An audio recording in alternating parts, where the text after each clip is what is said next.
and I'll briefly talk about the RMI report that kicked off this series of filings in the docket.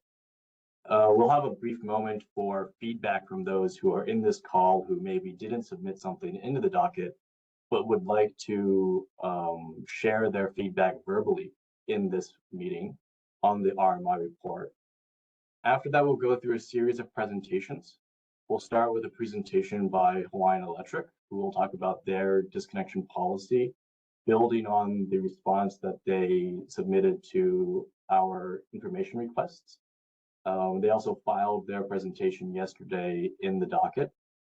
KIUC will follow thereafter, as well as the consumer advocate, who will round us off. At the end, we have space for conversation and discussion. You can make questions to any of the presenters. You know, we wanted to have this meeting today so that folks in the docket have an opportunity to talk about this topic with the utilities, better understand and educate and contribute to possibly the development of a policy going forward. At the end, we'll round off with some next steps about where we see this topic moving forward, as well as some next steps in the docket more broadly, and an update on the public engagement procurement process that we're underway with. Somewhere along the way, depending on the pace of the presentations, we'll have a short break because we recognize that, you know, it's a long morning, there's a lot of information that will be shared. So probably after either Hawaiian Electric's presentation or KIUC's presentation, depending on the interest and energy that we're seeing in the group, we'll have a short break.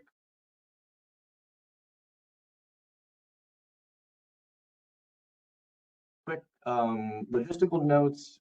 Everyone should know that this meeting is being recorded and that the Public Utilities Commission are taking notes during this.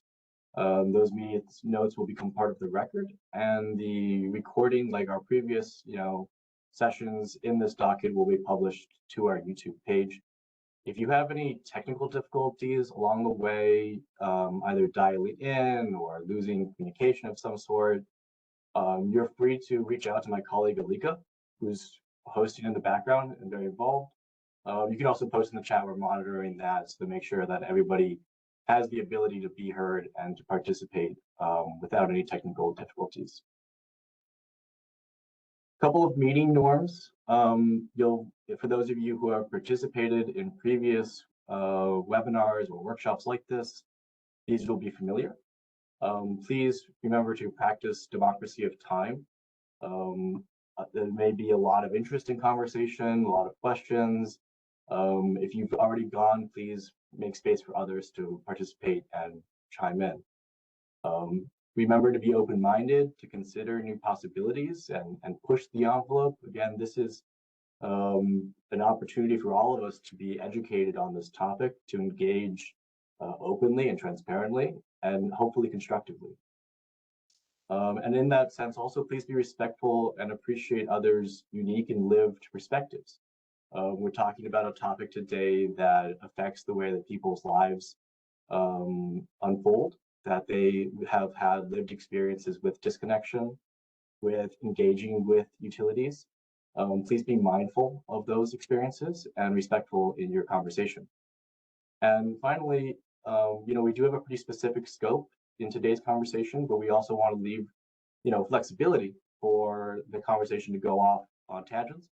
But as that happens, please be mindful of utilize the concept of a bike rack.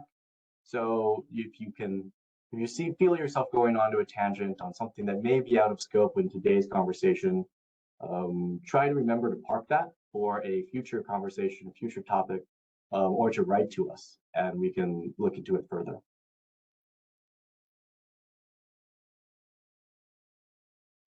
So quick background on this report that came out this year, earlier in the summer. Disconnections has actually always been a subject that the Commission has been interested in. It was just that until this year, there wasn't something substantive to build a conversation around. But if you go back to the Senate concurrent resolution that instructed us to open this investigation, it also mentions explicitly disconnections as an issue to investigate. You'll recall, of course, that during the pandemic, there was a moratorium on disconnections here in Hawaii, just like elsewhere on the mainland. And there's currently a moratorium on disconnections in place in light of the wildfires on Maui. And then in the PBR docket, actually, disconnection data is published on Hawaiian Electric's website on an ongoing basis that you can go and look at and see, and that a lot of data that was used in the RMI report came from that source. So earlier in the year, we were thinking about what to do next, and disconnections came up in our conversations with RMI. We built off of work published by DBED, as well as the data on HECO's website, and worked with RMI to put together an overview of what disconnections look like today in Hawaii, and what policy options are available to us if we decide that this is something that we feel needs to be addressed, based on experiences elsewhere on the mainland in various states, or even in Europe.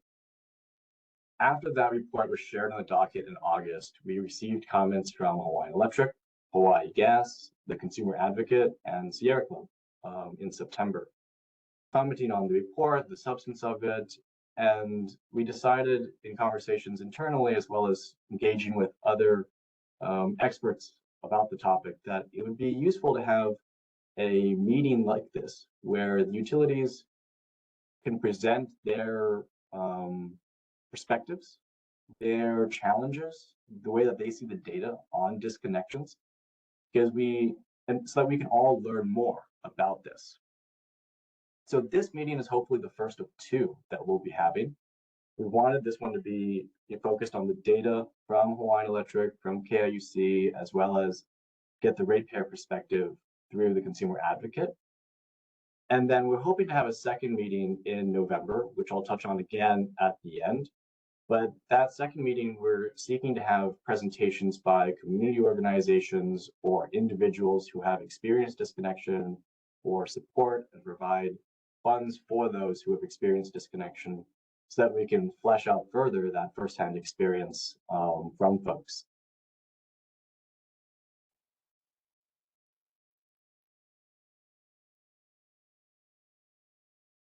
So briefly on the data that's presented in the RMI report, and again, you can find that in the docket. But what we see going back about 10 years or so was that prior to the pandemic, disconnections appeared to have been quite stable. Hawaiian Electric in 2013, 2014 had a new information system that they were using. And once that was in place, it seems to have stabilized, as they reported in their comments in response to the report. But that post-pandemic, there seems to have been this increase. That's part of what spurred our conversations with RMI and the impetus for that report, just trying to understand what's going on. What we see is that in 2023, excuse me, there were about 12,000 customers statewide who were disconnected for a variety of reasons, but it's used largely maybe for inability or unwillingness to pay, depending on how that's framed. So, if you think that there's about 2 individuals per household, we could be talking about 6,000 households in the state of Hawaii. That's a disconnection rate of about 1.4 to 3.6% for the Hawaiian Electric companies, and then if a 1% increase in the disconnection rate were to continue, that could be another 4%, 4,000 additional disconnections. So, this was the data that presented to us in the RMI report. And again, this presentation was to try and understand what's happening. Is this an issue that needs to be addressed or not? If so, what's the best evidence-based policy way to do so in a way that's equitable and considerate of the evidence available? Because there are a lot of different ways that this is being addressed. There seems to be a lot of traction going on elsewhere in the US and in Europe about how utility commissions are addressing this. And there have been protections in place of a variety. Hawaiian Electric, for instance, and KIUC have notifications about when an elderly person or a person on life support or with medical needs is going to be disconnected. They contact the PUC. The similar protections are in place around notifications on the mainland for protected groups like the elderly or disabled or veterans, for instance. It's very common to see weather-related shutoff protections. So actually, if you think about places in the Northeast or the Midwest where things can get very cold, there are protections in place to prevent gas from being turned off so that people don't freeze to death.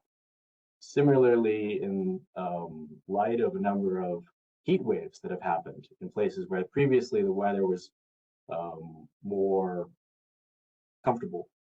You think about the Northwest, things like Seattle, where they had these heat domes, or Arizona, where it's always been hot, but they're seeing temperatures of 120 degrees for several weeks. They have started to put in place protections against extreme heat so that folks don't have to face disconnection and can be possibly die.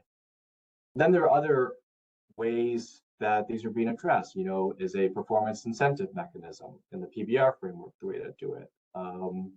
Or a lifeline electricity program, which is where as you approach being disconnected, maybe a small amount of electricity is essentially throttled and provided, which KIUC has in place and for a certain amount of time, and they'll present about later today.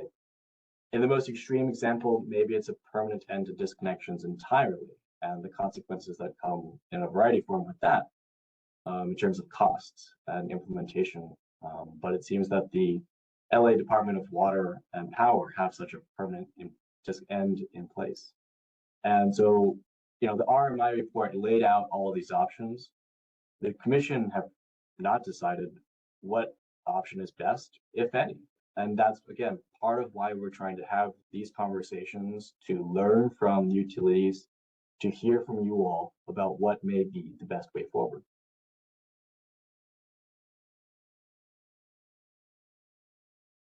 So with that in mind, I want to take a minute to open up the floor for those who may be interested in providing their thoughts or feedback on the RMI report, but didn't have a chance to.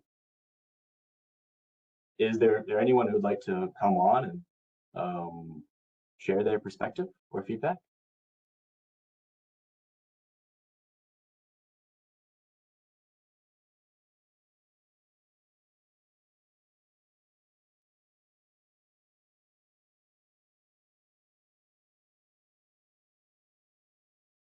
If there isn't anyone who, Tyler raised his hand. Tyler, come on. Yes, I wasn't able to find it easily in the materials, but Okay. Is there a rationale for how 2 disconnections equates to 1 household? Rather than 1 disconnection equals 1 household? I think that's not always the case in Hawaii's context, where you can have a multi-family living in a single household, right? Mm-hmm. I think so a lot of the data that we see from the utility, from Hawaiian Electric or KIC, is about customers. And maybe that's a question that you can present to them when they present their data. But that's the terminology that they use at the moment. Got it. Thank you. Thank you.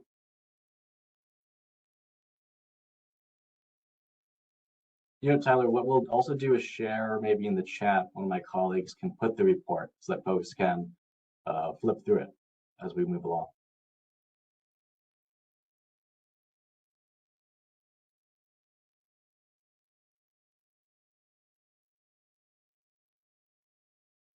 Anybody else like to come on?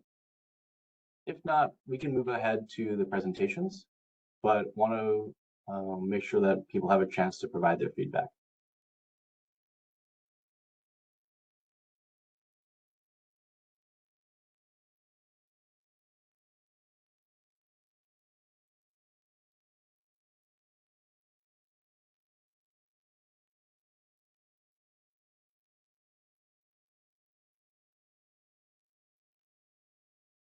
Okay, Then let's move on to presentations, if that's okay with everybody.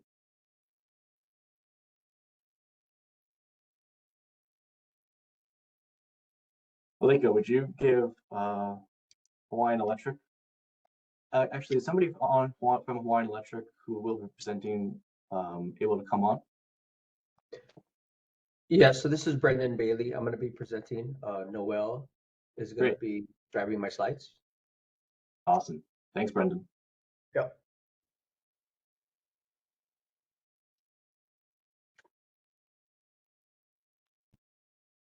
Can everyone see my screen? Yep, I see it. Apologize in advance. I have a little bit of a cold, so I may have a coughing fit here and there during the presentation. Okay, Noel, if you can go to slide 3, we'll jump right in.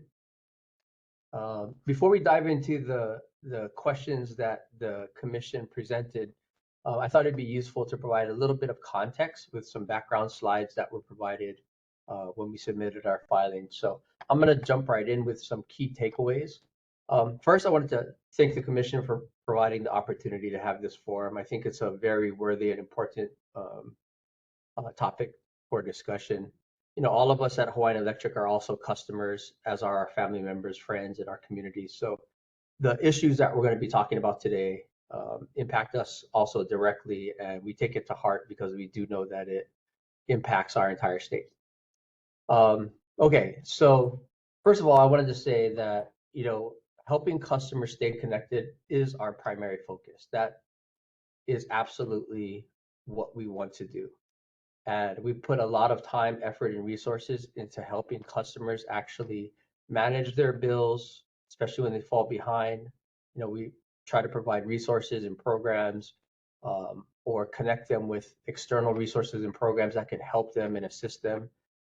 It's not perfect. You know, we do our best to continuously improve our own offerings, but we do recognize the value of having the discussion about what can be done to improve not only the utilities efforts, but efforts of our community in general, because it does take the entire community to address these issues. As far as, you know, I do want to note that there are a lot of tools and resources currently available to customers.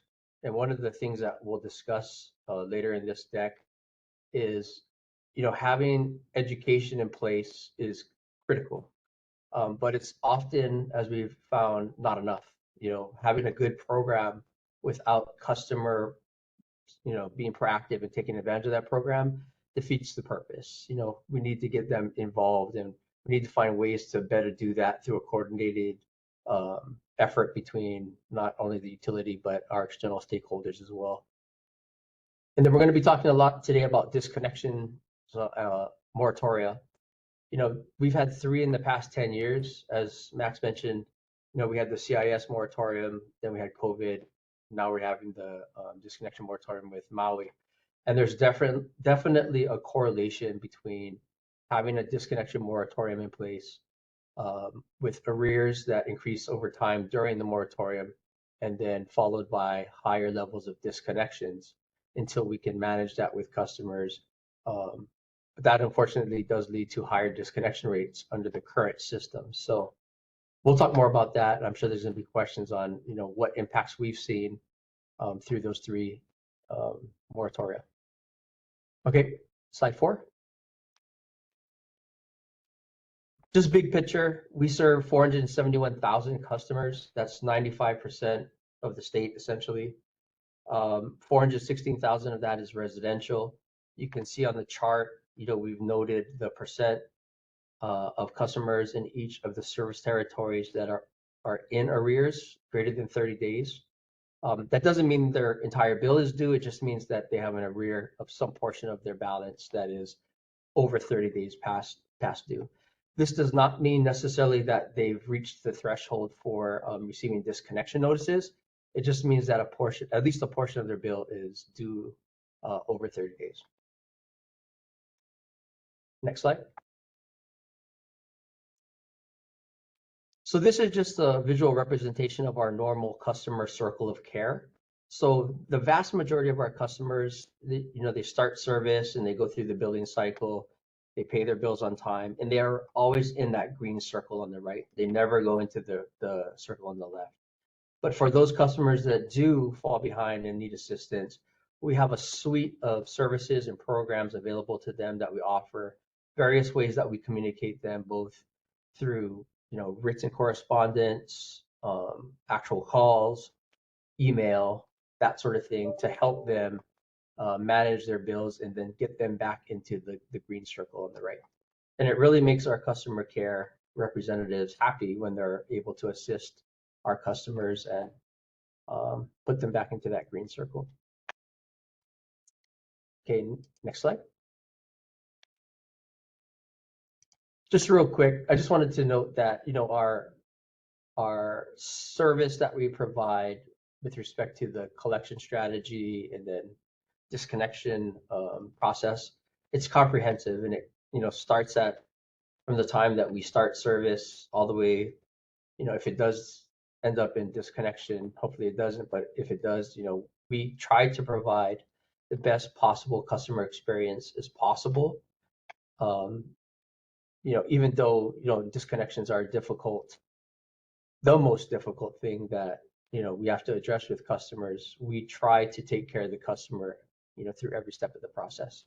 And I would just note that when we start service, because this came up in the RMI report, we do not a background, but a utility credit check that establishes our baseline risk. We call it a risk assessment for that customer, and it also tells us whether or not that customer needs to put down some type of credit or deposit prior to receiving service per tariff. And then that risk can actually improve or decrease over time based on their payment history. So a customer that pays for 12 consecutive months on time, they will actually move into a lower risk area. And the reason I'm mentioning this is that our process that I'll cover shortly is actually automated to some extent, and it's interspersed with personal contacts through our customer care representatives. But the dunning process, which I'll explain later, is actually managed around this risk assessment for our customers. And then how we treat those customers also depend on that. Okay, next slide.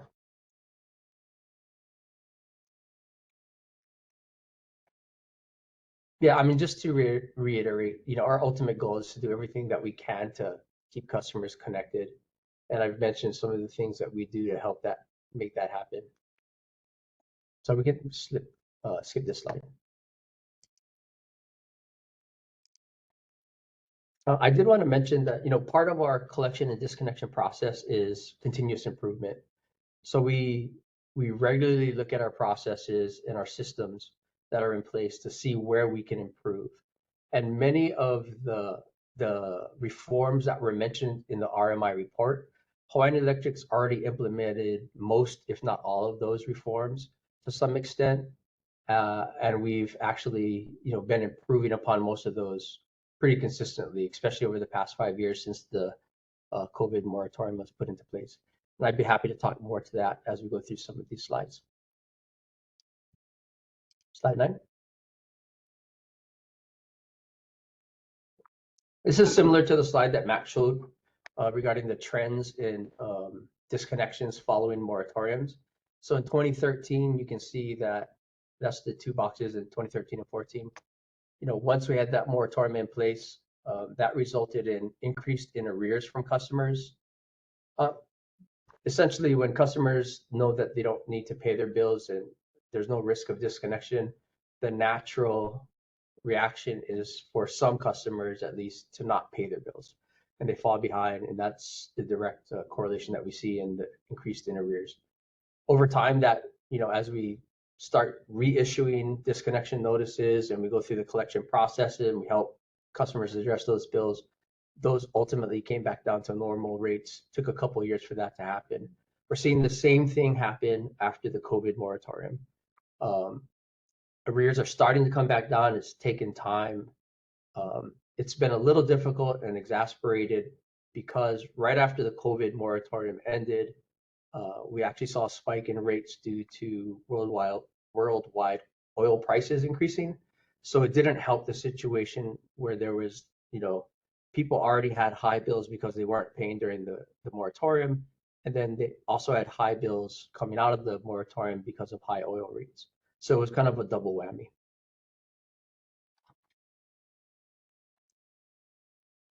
This is just another way to see the trend. So you can see over time from 2019 to current, arrears are the big blue bars.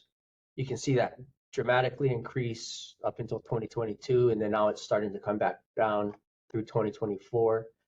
Notably, if you look at the green line, that's the average percent payment that customers were making against their arrears, and that dramatically fell. So not only were arrears increasing, but the percent payment that were being made by customers on those same arrears was actually decreasing. So, that's a troubling trend when you're looking at customer bills as far as people that are falling behind. Next slide. Just real quick, I wanted to note, customer resources and payment assistance. There's a lot of programs available.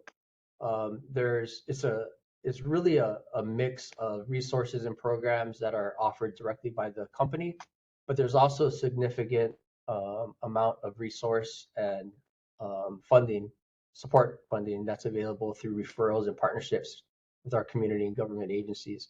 So there's a lot out there, and we can talk more about these programs. Like I said, there's always room for improvement. I think one of the major points that most of our stakeholders would say is that, additional funding is needed not only on the education and programmatic side, but just overall funding to support these programs.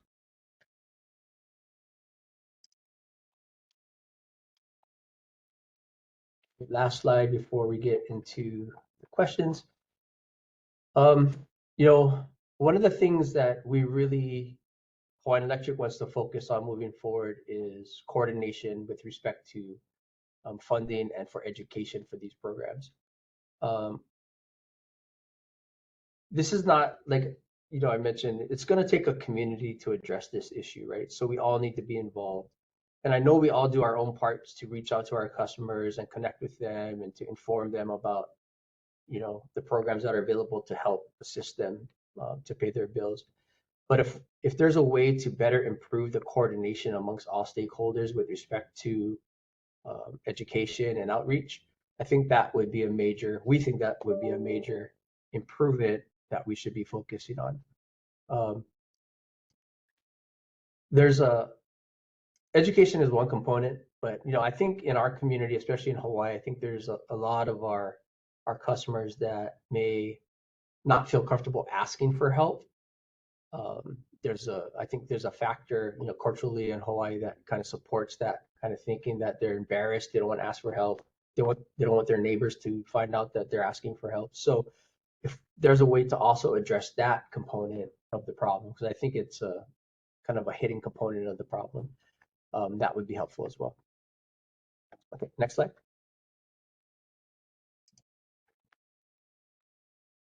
And then I just wanted to cover, there's a balancing act, right? I mean, disconnections, like I said, are the last resort, but as the utility, we also have to maintain the financial viability and stability of the company for the benefit of all ratepayers. So, there does come a point where we have to minimize the amount of arrears that are outstanding that lead to like bad debt, and then we have to write that off, and then that adversely impacts, our operating budgets, that could impact our ability to make improvements that we need to do to the grid. So there is a definite balancing act that we're currently managing, and it's a very difficult one to manage financially for the utility, but also for customers that are impacted by disconnections. So, when we talk about potential remedies, I think one thing has to be, looking at the structure for recovery with respect to, bad debt write-offs and how we handle those write-offs for customers that can't ultimately pay their bill. One proposal would be to have some type of like a rolling 12-month write-off rate to be adjusted in the annual RBA. But I don't want to get into the weeds on that, but we do have some suggestions and ideas that we can further bounce around when the time's appropriate. Okay, next slide. Okay, before I move on, do you just want me to jump straight into the questions? Is that fine, Max? Yeah, that's perfect, Brendan. Go ahead. Okay, cool.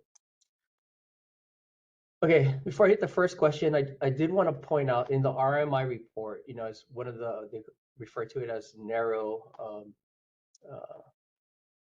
improvements that can be made. They talked about disconnection thresholds. So it's true that Hawaii doesn't specifically have a minimum disconnection threshold that kicks in prior to a disconnection notice being issued. However, Hawaiian Electric does. So we currently, our threshold for disconnection notices is $500. Prior to COVID, it was $150. So there's been a recognition that economic times have changed and we need to adjust to the needs of our community. So the current disconnection threshold is 500. And I would note that that's actually significantly higher than the jurisdictions that were noted in the RMI report. For instance, Arizona and Rhode Island, theirs is 300, New Jersey's 200, New Hampshire and Maryland are both 100. So I think Hawaii is unique in its needs for its customers, and our protocols with respect to disconnection thresholds reflect that. And then the last thing before we move on from this slide, I wanted to note that immediately following the COVID moratorium being lifted, our threshold was as high as $3,000 before disconnection notices were going out. So we had a lot of people at that time that were subject to disconnection, but we wanted to manage that in a strategic way to help customers adjust post-COVID. So we started with the absolute highest balances at $3,000, and then we started to scale that down over time as far as the threshold to where we're at now. And we have no current plans to move off of 500 unless something significant happens in the economy or with our customer base to justify that. Okay, next slide. Okay, first question, how many disconnection notices sent to residential customers per month over the past 5 years, subsequently disconnected for non-payment, flagged at risk for disconnection? So this visually shows the answer to that question. So you can see the total number of residential disconnection notices pre-COVID on the left.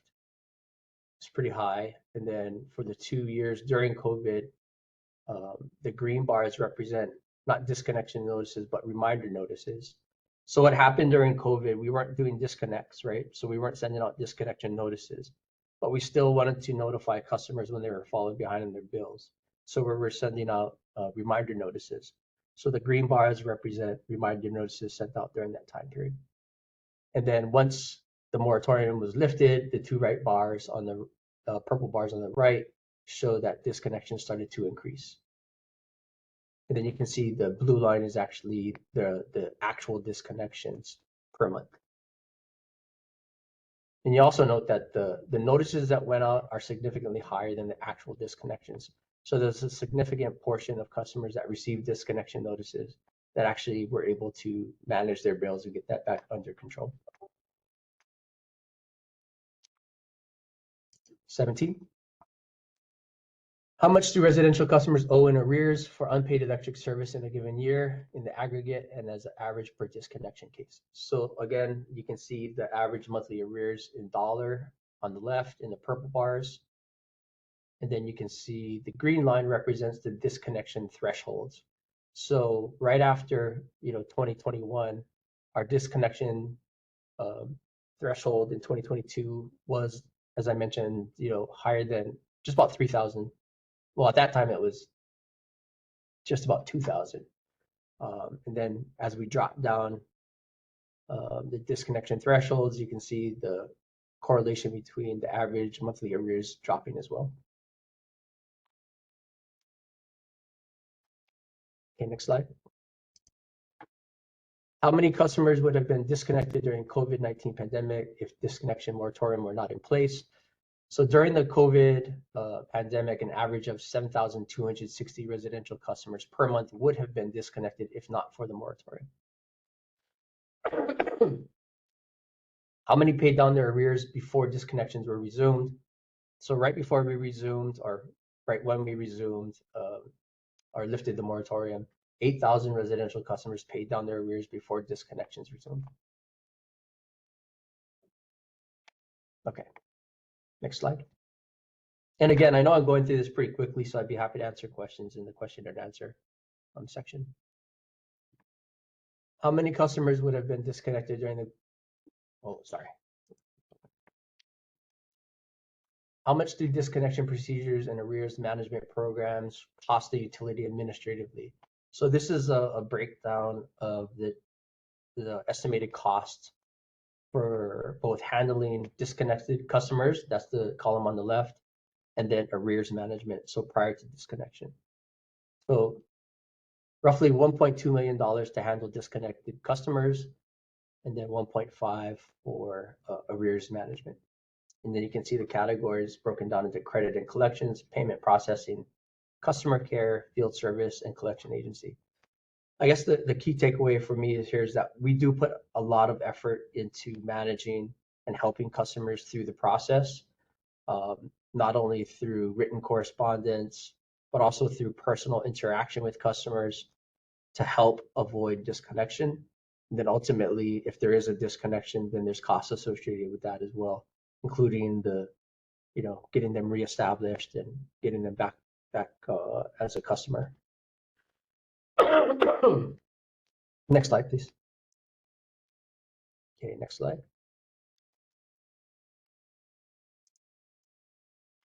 What level of arrears triggers a customer account for disconnection? How are cases treated and reviewed? As I mentioned, the current arrear threshold is $500. And the risk class, I have a chart for this, but the risk class determines the number of days before bill date prior to disconnection. As I mentioned at the beginning of my presentation, we have a dunning process that allocates a risk classification to customers. That's what this refers to. Okay, next question. Are there cases where two households with the same arrears may result in different outcomes? What factors does the utility consider? So the short answer is yes. Customer circumstance, action, or inaction may determine outcome. What that means is that when we send out notices, if we never get a response from a customer, the process takes its place and there's a timing that happens prior to disconnection. If someone actually reaches out to us and tells us that they need help, they need assistance, we'll work with them. We're flexible with respect to what we can offer. So their outcome may be very different than inaction from a customer. Next slide. How does the utility ensure that affected customer is not part of a group protected from disconnections? So that part of our system is automated. So we have flags that are set into the customer information system, CIS, that will direct the workflow for the dunning process. So if a customer is in one of those discrete classes of customers, their account is flagged and they're treated differently than others. So for an example, they will be sent directly to a credit specialist that will reach out to them and have personal interaction with them, where another person may have an automated response or an automated call initially set up to contact them. So they are handled differently, and the flags address how we handle those customers through the process. Next slide. Okay, so what is a typical timeline between an account being triggered for review and the actual shutoff? Again, the risk classifications that I mentioned, those are noted on the left. So we have low risk customers, medium, high, and very high. And just for an example, a very high risk customer would be a customer that has potentially like broken payment arrangements in the past, has been disconnected in the past for non-payment, maybe bad checks or things like that will actually potentially put a customer into a higher risk class. Whereas somebody that pays, consistently on time and regularly for a period of time, they will drop down from medium to a low risk class.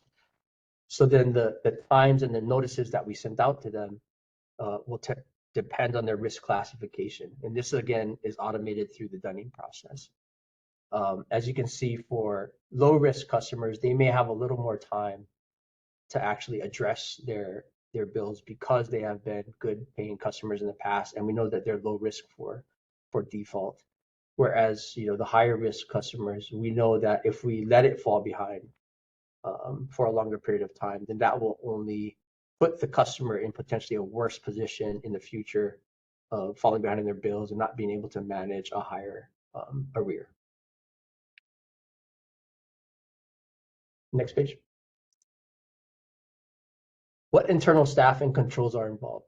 Okay, so in addition to the controls that I just mentioned, the customer service staff that are involved and field service staff that are involved are revenue management and credit, our customer relations program, managers and call service representatives, and then field service, and then our customer ombudsman. One thing I would note is that there's checks at each of these steps, right? So field service, for example, is the final step in the process prior to disconnection. And then they are responsible for making sure that all prior boxes have been checked prior to a customer physically being disconnected. So those are the type of controls and interactions that we have in place. And then I'd also note that our customer ombudsman is kind of, I refer to them as like the super customer service reps.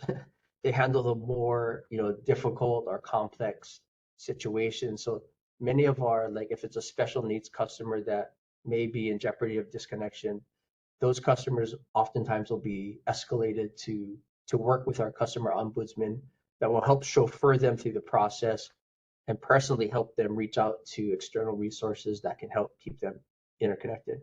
And that's resulted in, you know, if you're in a special protected class of customer, special needs customer, it very rarely, if ever, results in disconnection.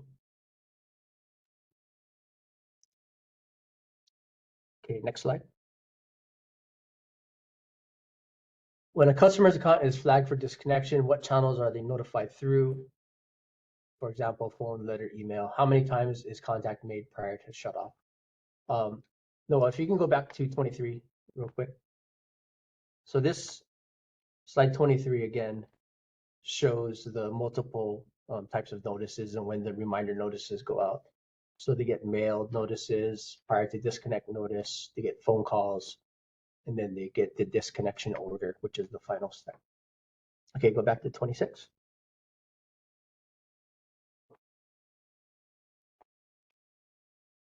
Yeah, and that just summarizes what I just told you. Okay, and then 27. What information is provided in the disconnection notices? Are there resources included such as LIHEAP, or are there methods of emergency? So the answer is yes, and this is an actual highlight from our disconnection notice. So we highlight payment arrangements that are available to customers, the various payment options that they can use to make payments, where to go to seek financial assistance. And then we also always work at referring Hawaii Energy, because one of the major components of helping a customer reduce their bills is making sure that they have the proper energy efficiency measures placed into their homes. So that's what our bill information looks like. I mean, our notice information looks like. Number 28. Final notice has similar information, very similar, with some additional points. 29. Are there resources included such as LIHEAP or other methods of emergency relief? So yeah, so in addition to what I just mentioned, the bills also annually include information on how to register for LIHEAP, or now HEAP. So it's prominently displayed on the bill, front of the bill. Okay, next page. Are materials available in multiple languages? Yes. So for example, our partner toolkits that we send out regularly includes 8 different languages.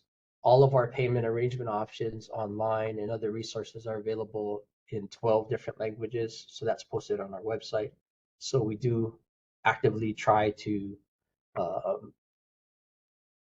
have resources available in multiple languages where possible. Okay, page 31. How long does the customer have to make payment between notice and disconnection?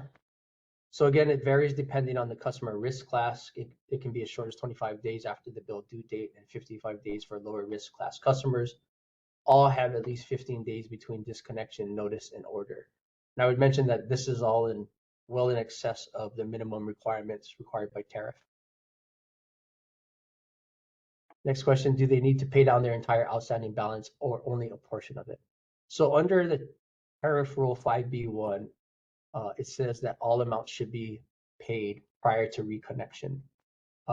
Again, we work with customers regularly. If there's extenuating circumstances, we will consider putting them on a payment plan so that they don't have to pay the full amount upon reconnection, if that's justified. And again, that will be based, if it's someone that had a good payment history prior to disconnection and just didn't reach out to us to avoid disconnection, we'll consider that as well.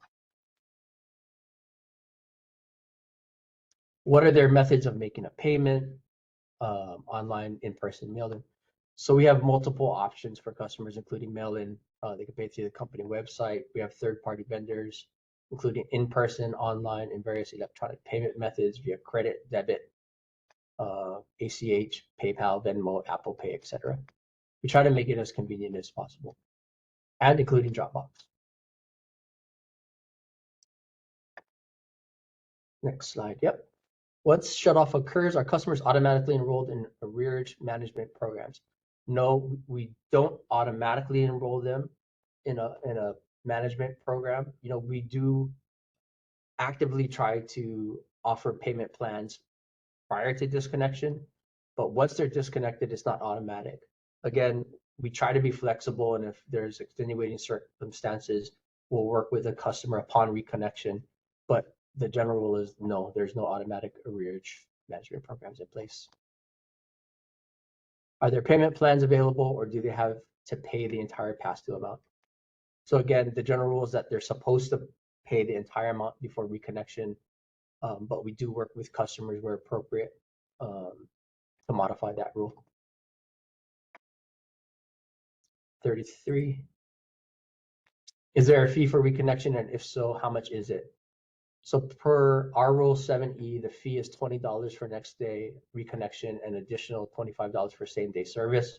There's no disconnect fee, so it's just reconnect fees per tariff. We believe that's reasonable. We're willing to look at that periodically, but based on what we see in other jurisdictions, that's pretty reasonable. Does this need to be paid up front? So again, per tariff, everything is supposed to be paid up. All fees due and owing are supposed to be paid up front prior to reconnection. But again, there is some flexibility in that process. How soon after the customer makes required payments does reconnection occur? Again, it's either same day or next day. And we do not disconnect on Fridays or the weekend. So just wanted to note that. Okay, so closing thoughts. Yeah, so I mean, just to recap, I think I'm kind of running out of time, but as we said in our preliminary statement or comments to the RMI report, we're very happy that this discussion is being had. We're doing a lot currently, both within the utility, and I know our external parties are working very hard to support customers that need assistance. But I think everyone would admit and acknowledge that there's lots of room for improvement. So we're glad we're having this conversation, and we're open to having a discussion and thoroughly look at the options as far as what we can do to better improve our own internal processes moving forward. And that's it. Thanks.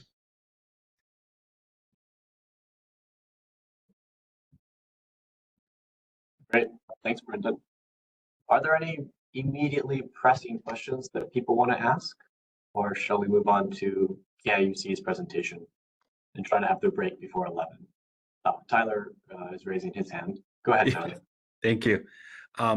Regarding the special medical needs class, where they receive the $20 bill credits each month to help with their charges, Is there room to increase that or have it set at more of a kilowatt hour basis to help respond to, fluctuating energy costs? I can answer for Hawaii Electric. I mean, we're open to having that discussion. I believe that would require commission action since it's currently governed by tariff, but it's definitely a discussion that we're willing to have in this docket. Thank you. We also have another hand up from the CA. Go ahead. Thanks, Max. Thanks, Brendan, for the presentation. Appreciate all the efforts that Hawaiian Electric's undertaking. I just question in terms of, the viewing, you've mentioned you view the fees as reasonable for reestablishing service, right? And that those were established in in the company's last rate cases. Could you talk a little bit about what costs those fees cover, and and what costs those fees cover in the process of reconnecting, and what has to be done? Is that done? Is there an automated process? Can it be done if folks have AMI? Are they shut off remotely, or do they have to roll? Does it have to send somebody out to address the situation? Thank you. Sure. So I can speak generally with respect to, so AMI is going to help us with certain aspects of the reconnect process, right? So if someone does have AMI in place, there's no longer a need necessarily for a truck roll, but there's other steps in the process that take place prior to actual reconnection. I can't quantify that right now. Sure. But there are additional manual steps prior to actually pressing the button to reconnect an AMI customer. So, I mean, like I said, I think we're willing to look at those costs, periodically, maybe through the next rate case or something like that. But in comparison to other jurisdictions that we looked at, those rates are actually low, or if not reasonable. So, but it's definitely a topic that we could discuss. Thanks. And then I guess another question, Tyler's question triggered a thought for me. I think the special medical needs program is currently fully subscribed. Is that right? And is there any, is the company contemplating any room? I guess I'd like to know how many folks are applying and being turned away, or are folks applying and be turned away? And if so, are there any thoughts about opening up the number of subscribers to that, the cap on the number of subscribers to that program? Yeah. So I might need help answering that question from one of my teammates that have more direct knowledge as far as, the numbers of people that are still applying for the program. Is there anybody from Hawaiian Electric that could chime in on that? If not, we can always get back to you with that information. Okay. Yeah. I don't hear anybody, so. Yeah, we'll follow up with that. We'll get that information for you. Okay, thanks, Brendan.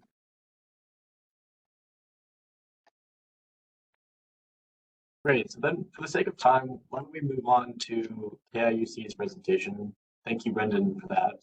Very informative. And again, HECO filed their presentation in the docket. So if there are things in the slides that you all would like to see, you can find that information available publicly in the docket. Does KIUC want to come in and share their slides? And then afterwards, we'll have a break before the hour. Yes, aloha. This is Beth Amaro from KIUC. I'm the Member Services and Communications Manager. I will share my screen there. So that's coming up. There you go. Great, thank you. All right. Thank you very much for allowing us to speak on this important topic. So we're responding to largely the same questions that HECO responded to. And so I'll start off with our disconnection statistics for the past 5 years. I want to just clarify on this graph that the information here is taken from 2 separate reports. So the first column of past due notices generated by year for the year 2020, that includes data from only May through December. And then on this, the two right columns, disconnections completed and accounts reopened, that's from a separate report. And so 2020 for those columns does include the entire year, and year to date is through September. So you can see here, you know, again, how many past due notices were generated throughout the year for each of these 5 years, how many disconnections actually happened, and then how many accounts were reopened following that disconnection by the same member. So I took 1 month just to further kind of give you a sense of the context here. So this is a fairly typical month, January of 2024, January of this year. We sent out during that month a little over 2,000 past due notices. Of that amount, 325 went to service limitation. We'll get to a little bit more detail on that in a bit. That would be the lifeline concept that was referred to earlier. Of that number that were service limited, only 9 went to disconnection. And then of those 9, 4 were ultimately reconnected by the city. So getting to some of the specific questions that were asked, how many more customers are flagged as being at risk of disconnection? Basically, any customer that has missed their due date on the subsequent, for the previous bill, will have a notification that they are at risk on their next monthly bill. So everybody is treated the same in that sense. And are there any notable demographic data not covered by the RMI report? Our system does not track demographic data of our members other than zip code. But other than that, we do not collect demographic data, so we would not be able to contribute more information. On annual arrears, so this again going from 2020 to current year through September, you know, our total arrears for the years you can see here in 2020, $5.5 million was at some point in 30, 60, 90-day arrears. In 2021, that was up at over 12 million. Came back down in 2022, and then a little bit up again in 2023. So again, this is what is reported monthly in our 30, 60, 90-day accounts receivable. And then again, to put a little more context to that, our average bad debt write-offs are around $5,000 to $6,000 per month. So most of this is being collected one way or another.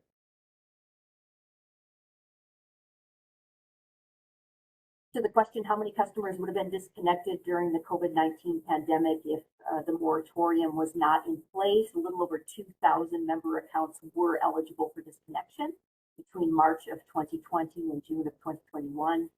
We actually put in our own disconnection moratorium immediately once the pandemic hit in March, and prior to the PUC directed disconnection moratorium. So a little over 2,000 were eligible for disconnection. And then in terms of how many paid down their arrears, that's a difficult, you know, number to get exactly, but when the moratorium was going to be lifted in March, when we started messaging, March of 2021, when we started messaging with our members that the moratorium was going to be lifted, and we offered members to sign up for payment arrangement plans of up to 12 months. 557 members did sign up for payment arrangement plans during that time. Then once the moratorium was lifted in August, from August to December of 2021, 73 accounts were disconnected for non-payment.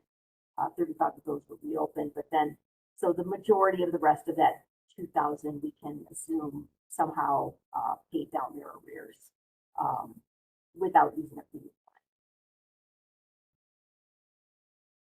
In terms of the cost of managing, that's a really difficult number, as I know you can appreciate to ascertain. But we do estimate roughly $75,000 to $100,000 per year just in staff time.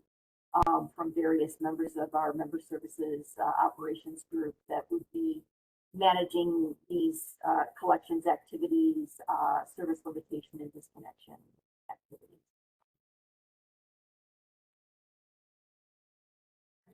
So triggers for disconnection, we are governed by tariff number one, rule 7, establishment, termination, and reconnection of service.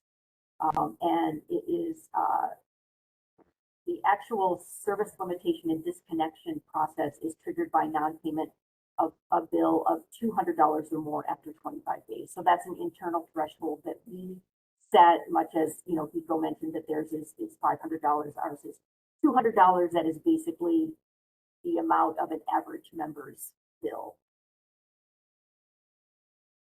And just to clarify service limitations, so we use a feature of our meters to be able to, when a payment is past due, there's this interim step that we take that we find is very effective and less disruptive to our members, to be able to set the meter so that it can only provide approximately 600 watts of power. And that will allow the member, once that happens, to continue to run their refrigerator, a few lights.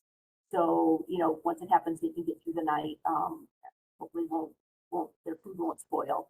They can get through the night. And then that is a very good prompt for them to get in touch with us to deal with the past due account. So that's, when I refer to service limitation, that's what we're doing and what we're using. So here we'll give you a little sense of our disconnection timeline. So, you know, for a member on day one, we're going to mail you your bill for the current period, and the bill is due within 25 days. So by the time the next billing period comes around, if the new bill is mailed and we have not received payment for the previous balance, then there will be a past due notification on that bill. I'll show you a sample of that in a bit. Depending on how much is owed, it will either be just a notice that you are past due, or it could tell you that you are in danger of being service limited or disconnected. And the amount due at that point, the past due amount, is due within 14 days. So then on day 41 or 14 days later, if we have not received that past due and past due amount is $200 or more, we will move to service limitation. So that meter would be service limited for a period of 7 days. I think usually that gets rectified pretty quickly once that happens. But for 7 days, we will service limit. And then if at the end of the 7 days, the service limitation, we still haven't received payment, we will disconnect the member. That happens around between day 48 and day 55, and send a final bill. And you can see as that moves out by day 90, we are if we haven't received payment, then it will go to a collection agency. So to the question of two households with the same arrears resulting in different outcomes, similar to Hiko's response, basically it's really consistent based on the action of the member once they receive the notice. So if the member contacts us, makes payment, signs up for a payment arrangement plan, they will avoid the service interruption. If they do not contact us, do not take any steps to rectify the past due balance, then they will likely experience service interruption. And the exception is for elderly or disabled, or persons on medical dependency devices per our tariff rule number 7.3, and I have a little more detail on that as well. So to this question about protecting groups, yes, we have a way for our members to sign up to let us know that they meet one of these requirements. They're elderly, they're disabled, they are dependent on medical devices that need electricity. They are flagged in the system, and they receive additional notifications prior to service limitation or disconnection. So we will put a door knocker on the member's door the day prior to service limitation. We will also place a phone call if the door knocker doesn't do the trick. And we also notify the PUC of this circumstance if we have one of these members who are in danger of service limitation. So again, a typical timeline, day 25, we will send out your new bill. It will have a prominent notice on the bill that you have a past due balance. On day 41, you would be subject to service limitation if you have not made payment. And then on day 48, potentially you would be subject to disconnection if you still have not taken care of the past due balance. These numbers can shift a day or two. We do not do service limitation or disconnection prior to a holiday or a weekend or a day when we are not in the office the following day.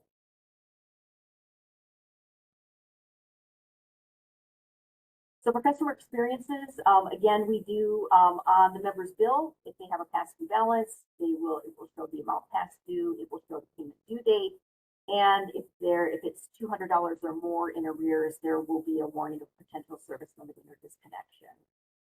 So this is what those notifications look like on the bill. If it's less than $200, you'll see the notification on the left. Again, we use red font, really try to get your attention. Past due notice.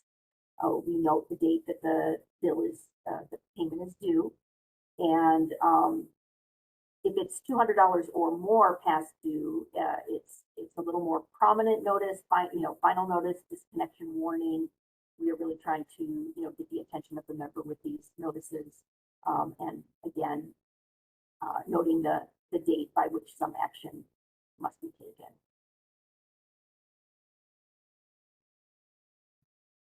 So in terms of bringing an account current, how long does a customer have to make a payment between notice and disconnection? Do they need to pay down their entire balance? What are the methods of making payment? So once that notice goes out, the member has 14 days from the notification on their bill of the past due balance. If it's $200 or more, they have 14 days before service limitation would take effect. Full payment is due to avoid any type of service interruption. However, we do make payment arrangement plans available.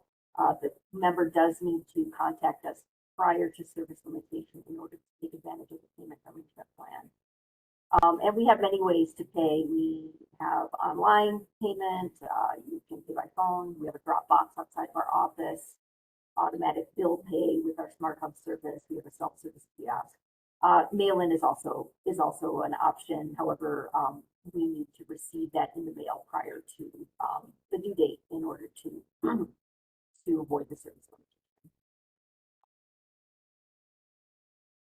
limitation. Once a shut-off occurs, our customers automatically enrolled in arrearage management programs. Our payment plans available if they have to pay the entire past due amount. So payment arrangement plans are available if the member calls us and makes the request prior to service limitation. Once service limitation or disconnection occurs, the past due balance must be paid.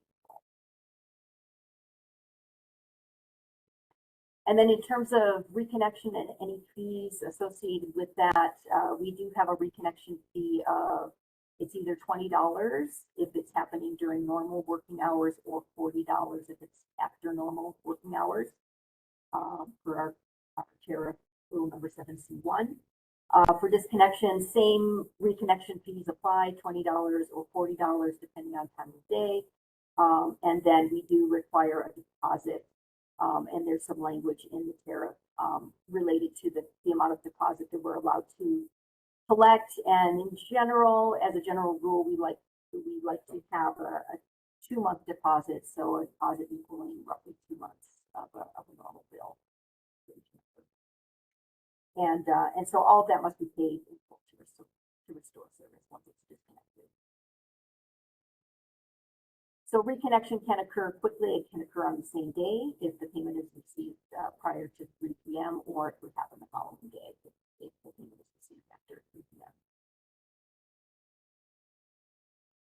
We also offer many payment assistance programs. So again, the 3-month payment arrangement plans, we can extend those longer under special circumstances. So we'll take into account extraordinary circumstances and have approved more than 3-month payment arrangement plans when appropriate. We also do, on a regular basis, our representatives will, make an arrangement, not a formal 3-month plan, but, the member might say, hey, I can't make the payment today, but I'll make it next Friday. And so that happens very, very often, and we're very accommodating and when those requests come in.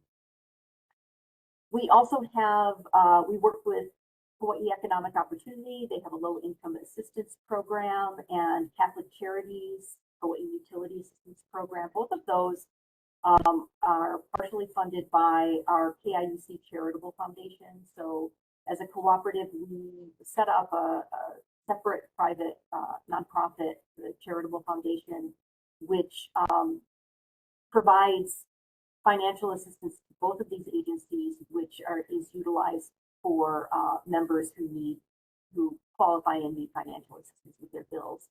So the Charitable Foundation is funded in large part by member patronage capital retirements that are not collected by the member. We make every attempt when our members are due their patronage capital retirements to get it into their hands. If over a period of time that money is not collected, it will go into this charitable foundation to be used for this purpose. Another program is the HEAP, which was mentioned earlier, very important program for our members who qualify. We also offer energy audits, efficiency retrofits, those types of programs for our members who, can actually work to reduce their bill and manage their financial situation in that way.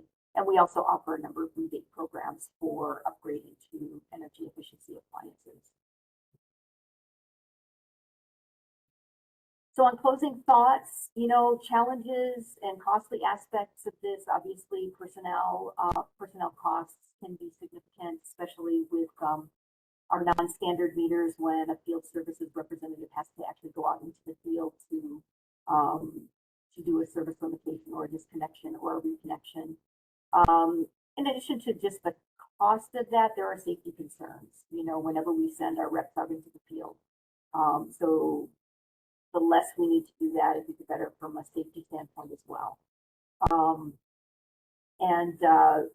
We, again, we believe that our uncollected revenues are approximately 60,000 to 72,000 annually. So that's another costly aspect of disconnections. So, in terms of bringing down costs, as was mentioned earlier in Mr. Angelo's comments, as we can get more members to transition to our AMI meters, our standard meters, we can do a lot of this work remotely.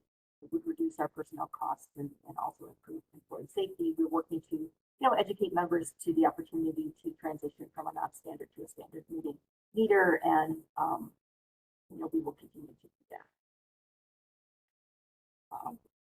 So that was all I had. I'll leave this up in case there are any questions related to any of these slides. Great. Thanks so much, Beth. Looks like we have another question from Mikey. Go ahead.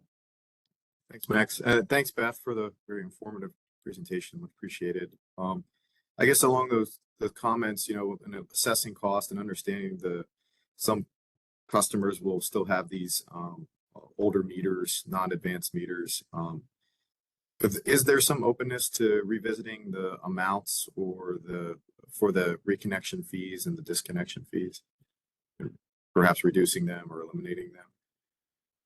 I think the reconnection fees, I'm not sure if they're set in tariff. I believe those are set in tariff.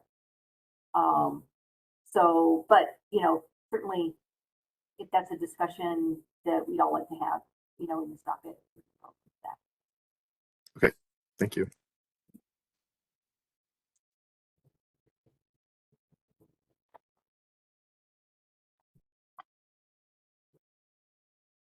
Does anybody else have any questions?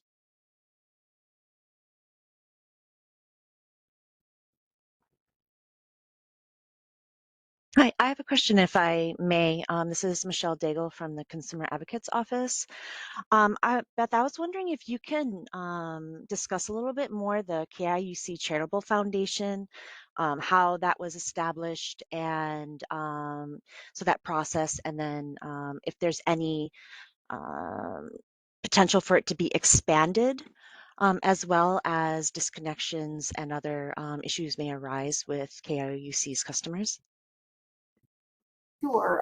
The Charitable Foundation was established a number of years ago, well before I started at KIUC, but it is a mechanism used by a lot of cooperatives around the country. I believe the most pressing need for it was this issue of uncollected patronage capital credits from members, and what happens to those when all efforts to get that retirement money into the hands of the member fail. I believe the default would have been that that money would be transferred over to the state, unless we set up an entity like the Charitable Foundation that could receive that money and then use it for, for purposes, primarily for a big part of that is to go to agencies that can provide the financial assistance, and we do grant to those agencies, I think it's on average $5,000 a year to each one. I'm not aware that they are running out of those funds and needing, I think that we are open to providing, amounts that equal the need that they're seeing. But that foundation also does provide grants to other charitable organizations in the community. It's governed by a board of directors that is separate from KIUC's board of directors, to be separate nonprofit. So they receive revenues from the unclaimed patronage capital. Also, we have a program we call the Makana program. It's a roundup program, so members can round up their monthly bill, and then the extra few cents will go into the charitable foundation. And then we also do fund, the charitable foundation board does do fundraising. We have a golf tournament every year. So I think that, right now, the amount of money going into the fund every year seems to be sufficient to not only help those two agencies run those financial assistance programs for members who qualify, but also to give other grants out. But sure, I think the board of directors of the Charitable Foundation would be the the group that would set their priorities and goals. And we certainly could look at other ways that they could help meet some of these needs. Great. Thank you so much, Beth. Does anybody else have any questions? Like to come on?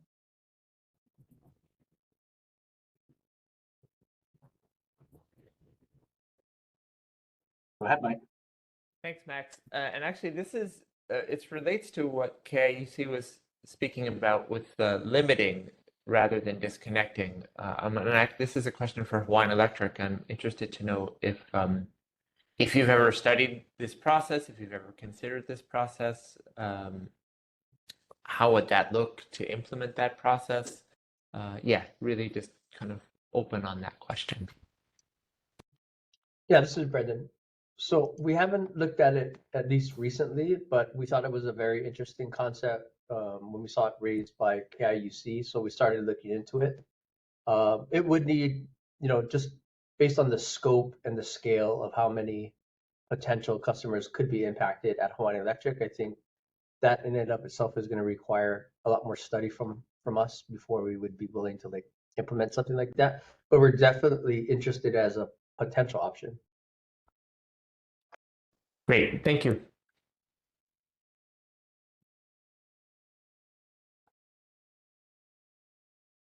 Actually, I wanted to ask a question to you, Beth, building on Mike's about this service limitation. I was curious just how that policy came about and how you determined the 600 watt level. How it came about, I'm not sure on the history of it. I'd have to look into the actual genesis of it, but the 600 watt level was I think chosen because it is enough to allow a member to, you know, stay comfortably in their home overnight, but not in but also enough to prompt them, to be inconvenient enough to prompt them to take action and to call us, you know, as soon as possible to get that reset. I see. Great. Thanks, Beth. Mhm. Anybody else have any questions?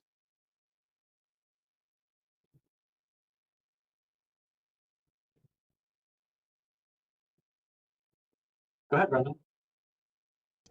Yeah, no, just a follow-up for Beth. Like it would be great, like if you had any stats on how effective limiters have been in lieu of actual just having a disconnection notice triggered on that same date. Whether you saw like a significant increase in the number of people that actually took action to reduce their bills. That'd be, if that was something you can share. If not, then I understand. Yeah, I'm just thinking, you know, on the example that I gave in January. Let me share this slide again. This is just 1 month, but I think it's telling. So yeah, in January of 2024, we had 2,000 past due notices sent. Of those, 325 did go to service limitation, but then only 9 went to disconnection. So again, it's an inconvenience for the customer. Obviously, no one would want to be service limited, but it does you know, it does get their attention, and most of those are rectified and end up not going to disconnection. So I think it is a very powerful tool, and you know, we appreciate that we have it at our disposal, and the fact that we can bring members back current in I guess I'll use the word humane, in a more humane way than just going directly to disconnection. Because sometimes you know, in some instances, that's your only choice, is getting to disconnection. But we do find it to be a very powerful tool. Yep, thanks.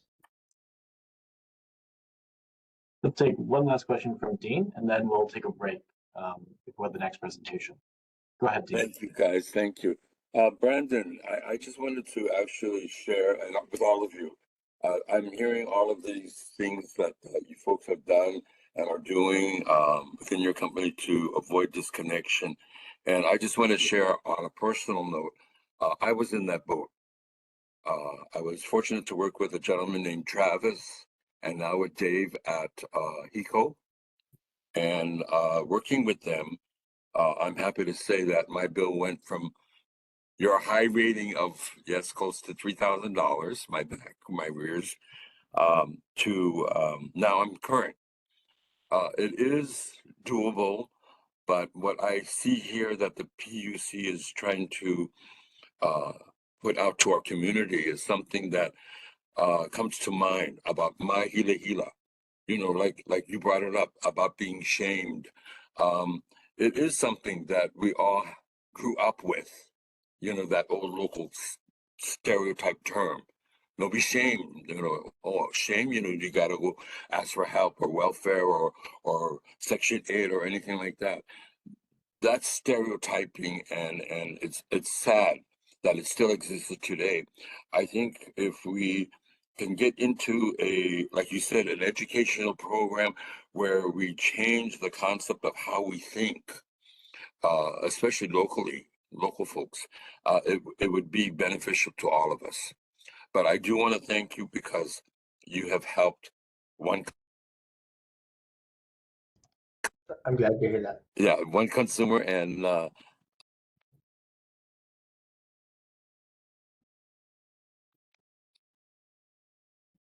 Thanks, Dean. I think on that note, you know, it's been an hour and a half or so, quite a bit of information. Thank you, Beth, for your presentation. Really informative. Let's take a break until about 11:01 or so that everyone can get up, water, take a bio break, and we'll reconvene at 11:01 with the presentation from the CA.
Okay, everybody is ready.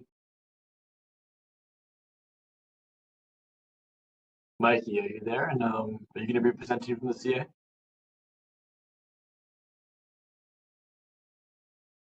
Yes, thank you, Max. I'm just trying to make sure I have the right window selected here.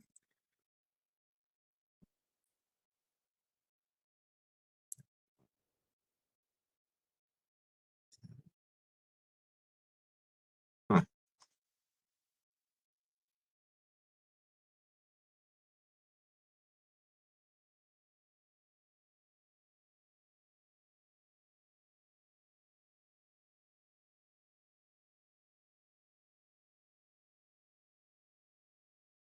Okay, can everyone see my screen? Yeah, looks good. Okay, get started. I just want to say I really appreciate the opportunity to participate in this and the role of the commission in teeing this up and all the input from the utilities as well as other individuals and stakeholders. So appreciate that. So just to give a high level overview of what I'm going to talk about today, and also appreciate the DCA team who's been working on this for the equity work for quite some time. You know, Michelle, Asami, Mickey, Kelly Earls, Valerie, that most of them are on the call today. So much appreciated for all the work that they've put in on this as well. So what I want to do is just kind of emphasize some key points from our comments on the RMI disconnection memo and sort of the thing that we're all talking about here today and we all want to do as an outcome is keep customers connected because electricity is a critical need. And I really appreciated the comments by the gentleman right before we went on break, Dean, sharing his own personal experience. I can share, I was debating whether I was going to share some of mine. So I think, given that, I've been in that boat where, was working for the tech sector and had a job one day and didn't have a job the next day. And that included loss of benefits immediately, loss of salary immediately. And you're sitting there going, I don't know what to do. And you're suddenly faced with a whole bunch of challenges in terms of priorities and what decisions you have to make about where to spend money. And I even had a kid on the way and partner was going through some medical stuff, but that you have some tough decisions that you have to make. So certainly the focus is, on making sure that if you're in a situation where you stand to lose some of these services, it can be very, very daunting. So appreciate everyone's commitment to and understanding about how we can come up with solutions to make sure folks stay interconnected or to stay connected. So the key thing is we want to be customers need a means to be able to pay their bills. The big thing is, there's an open question of what are the key drivers between that may impact customers not being able to pay their bills. Some may be related to the economic situation, right? Or some may be, we may see some improvements as disconnection moratoria are no longer in place, and but a lot of it I think drives down to what is the economic situation and to what extent people can actually afford to pay their bills. So as we talk about this, and disconnection is really kind of an outcome of affordability. So one of the things that we wanted to focus on and make sure that stays in this discussion is that the more that we can make rates affordable and we can leverage existing ratepayer funded programs like GEMS and Hawaii Energy's energy efficiency. Those are tools that we have, existing tools that we have in place that we need to bring into this conversation to make sure that affordability stays at the forefront of our minds and make sure that customers are able to receive the services that are critical to them. And then as we're talking here, there is this, we'll talk some going forward about the situations we clearly need some solution to help with disconnection and arrearages. And as we think about what a solution looks like and we want to be solution oriented, we need to think about clear objectives like goals, setting goals with quantifiable metrics to establish, to track and assess progress on solutions. And solutions, the solution would be to decrease disconnections and arrearages. And we'd like that for all customer types, and particularly residential customers and small businesses as well, because they're some of the most vulnerable. And then solutions, any solution that we implement, we also want to make sure that we're not increasing the burden on some other customer or some other customer class. So we want to take care to make sure that we're not increasing utility costs on an ongoing basis, and that whatever solution we're thinking about implementing avoids increasing bad debt for the utilities. That's not good for anyone. It's not good for customers. It's not good for the utilities, and avoid potential subsidization by other customers within customer class or across different customer classes. The plot here was put together by the DCA team. It looks at residential customer class, the number of customers that are in arrearages by different electric utilities within the state. And I think we would all benefit from decreasing the arrearages that we're seeing. And I think it's important to understand, as we're thinking about solutions, right, you have to understand what the drivers are behind those numbers. So what we really need to study and understand, what are the factors that are causing that, what proportion of customers within those numbers are considered vulnerable, because we really need to think about how we can help them, because they're disproportionately impacted by higher utility prices or costs. And then just as a side note, I think when we report these data, particularly for the customers in the longer arrearages, it would be helpful to have those disaggregated by the number of customers in arrears for these longer vintages, so beyond 120 days, to really understand how pervasive of a problem this is for some sets of customers. We also want to reduce the number of disconnections. I mean, if you see 2% of customers is pretty high. We want to make sure, again, we're understanding what are these factors that folks are facing that are driving disconnections. We really need to understand those drivers. We need to understand, again, what are the number of vulnerable customers who are involved in those that are being disconnected. So as we start to think about solutions and understanding what the drivers are behind the issues, it's important that any solution that we consider, or any assessing and evaluating, we need to track and assess progress on whatever we're trying to study, right? So again, going back to what I was mentioning earlier, we really need to prove affordability in rates and increase benefits of service. So part of that is determining key areas to target on the affordability front in terms of increasing near-term benefits. So, you know, we've talked a lot about that. We have things that are really pressing for customers right now, in addition to high electricity costs, but there's aging infrastructure that impacts quality of service to customers. There's safety concerns, obviously, and enhancing our safety, enhancing our reliability, enhancing our progress on our RPS targets. And we're going to have to make, as we go forward with addressing affordability, considering increased scrutiny on expenditures with higher risks. So those might be programmatic based costs, for example, with long payback periods. We really want to focus on one aspect of affordability is just increasing those near-term benefits. So a cost benefit, the benefits exceeding the cost in the near term now to help with affordability. We can incorporate existing ratepayer funded programs addressing affordability, I think is important to include in this conversation. So, you know, HGIA, Y Energy, I think they're doing really important work for our state, helping reduce bills. I think it's critical to have them as part of this conversation. And then we should have also, as part of this, consider and evaluate and then ultimately assess the efficacy of any additional potential solutions through potentially a pilot. And I'll talk about that in subsequent slides.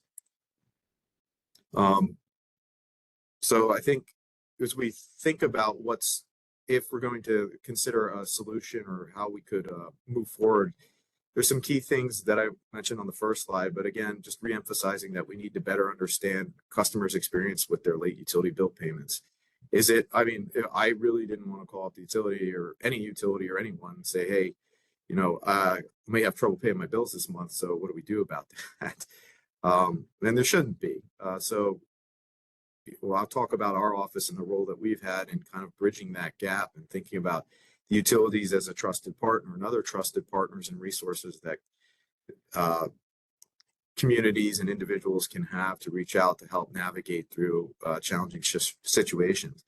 And if there are low-hanging fruit solutions that could be implemented now, so that's going back to that messaging of to utility customers that, hey, utilities, we're really a trusted partners, and there's other organizations such as ours that can proactively help. And I'll talk about some of the things that we've been doing and would like to keep doing and coordinating with utilities going forward. And I mean broadly utilities, and includes electric utilities, but also utilities in other sectors as well, because it's not just electricity that's a critical service.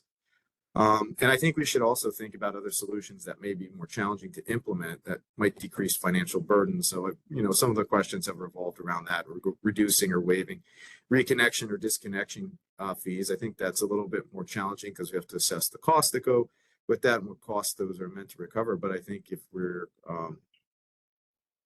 it's worth exploring whether those can be reduced and whether those are accurately covering the cost of certain aspects of customer experience. So just to give a brief overview of just a conceptual thought on a pilot, this is really just for discussion basis. But again, really the first step is understanding the drivers, right, behind what is experience, what people are experiencing who are going through this connection process. What is their experience with affordability of utility rates and their utility bills? On the left, you see an example of a type of monitoring, reporting, mapping interface. This is through the Connecticut Green Bank. So folks can go to their website, but this kind of just breaks out visualization tool as an effective reporting track. And you could envision something like an interactive mapping interface, which had different aspects of reporting and what types of, based on different criteria for who could qualify for different types of programs. But this is just conceptual, just to kind of get the discussion started in terms of some type of reporting, a tool to help understand what customers are facing and success and progress that we're making in addressing affordability. So the types of metrics that we could be monitoring through a tool like this, and ensuring that we're making a meaningful impact in decreasing energy burden for customers within the state. And of course, any pilot that we would want to tee up, I think, should be really stakeholder driven, to establish key goals and desired outcomes and ask critical questions like the scope, how to monitor and study the feasibility and cost benefits. We want the pilot to have a benefit, right? A quantifiable benefit. And then there's always a question of funding sources. There's the innovative pilot process. That's something that could be used to help tee it up. But on an ongoing basis, we obviously don't want to increase cost. And again, I haven't talked to any of the existing entities that address affordability, but they have reporting metrics too. So it's kind of, if we bundle these things up and we think of disconnection as a symptom of challenges with affordability and economic, challenging times, we still need to be able to track and monitor how we're doing with all these other programs. So this is conceptually a way to do that, and you could even include within this pilot, it'd be important to, the extent possible, if you had interviews or different entities that could go out and interface with the community to really understand the challenges that they're facing on a human level. And then I'll just talk through some of our supporting efforts. We seek to serve as a trusted liaison and resource. Valerie, who's on the call, I'm going to talk through some of this, her experience. And I will say that, our interactions with, I believe, the electric utilities for sure, they've been able to navigate, we've been able to navigate some, together with the utility, some very complex challenges from customers who may have been reluctant to seek help directly through the utility. And I think in every case it came up with a solution. So kudos and much appreciated to that. And we've helped customers together with utilities navigate some complex billing issues and quality of service concerns. And, to the points that have been raised, customers just sometimes don't know where to turn for support, or they're concerned about things like bill collections or the stigma, shame of having to go and ask for help. So I'd like to turn it over to Valerie. She can talk through one of the complex issues that came up and how that can be challenging to navigate through those. But we ultimately, together with our partner, utility partner, came up with a solution for the customer. So take it away, Valerie. Okay, hopefully everyone can hear me. Hi, everyone. My name is Valerie Trujillo, and I'm the education specialist for the Consumer Advocates Office. We just want to share a specific story without providing any, obviously, personal information of a interaction that is typical of one that we have with customers. At the CA's office, we often get calls from consumers, ratepayers, people who are concerned about their electricity bill. And oftentimes they've tried to resolve it internally with Hawaiian Electric or KIUC, but it's mainly Hawaiian Electric that we get these calls for. But one situation in particular was a mother and child who were almost forced to stay in a hotel because the daughter had some medical issues that required electricity. However, the situation that was very complex was that the homeowner recently was deceased, and they were the renters, this mother and child, and because their names weren't on the electric bill, and they were just paying the landlord or the landowner as it was contracted in their own contract, they weren't able to get any help from the representatives. They weren't able to get the electricity turned on, and so they unfortunately had to stay in a hotel. And we stress this because I think it's important to understand the challenges faced by customers who are at risk or experiencing disconnection. And thankfully, with the help of HECO's ombudsman, Joanna Markle, we were able to establish a new service account and connect the family with the charity that provided financial assistance. It just took communicating with, playing that liaison role and communicating with Hawaiian Electric and different parties that were involved to almost humanize the situation. What the customer was experiencing was being told, the same thing from representatives, that they couldn't help her. She's not on the account. The bill had to be paid for it to be reconnected. And so obviously that's very frustrating, and the customer didn't know what to do. So that's why they called their office. But again, thankfully the situation was resolved. A new service account was established, and we connected them with or Joanna Marco, I believe, connected them with the charity for financial assistance. And so again, it's just important for us to gather insights and stories from both customers, and that's why we wanted to share that with you guys, because everyone's situation is very different. And I think just simply not paying your bill and dehumanizing the connection process or reconnection process is critical in order to understand how we can develop more effective solutions. Thank you, Val. Yeah. Mhm. And did you want to talk through the resource that you put together on the various bill assistance programs and permanent solutions to make things more affordable?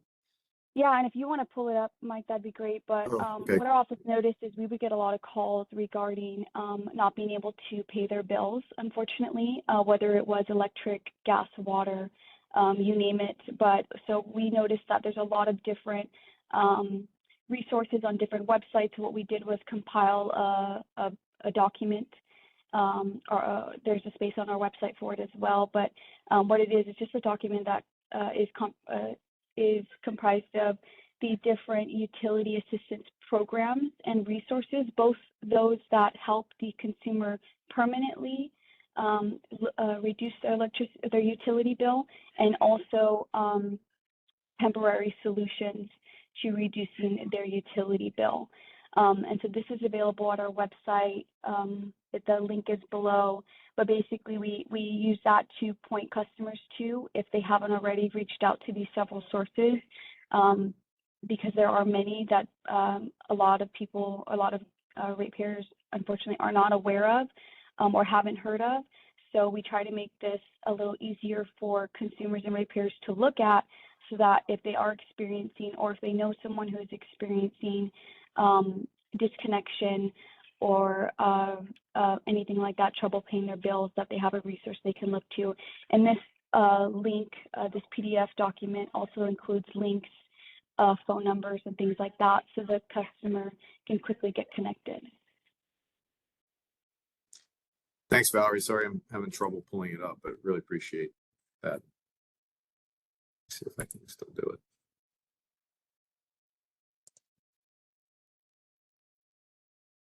Yeah, so that's it for our presentation. I'll stop there, and if there are any questions, I'm happy to address them.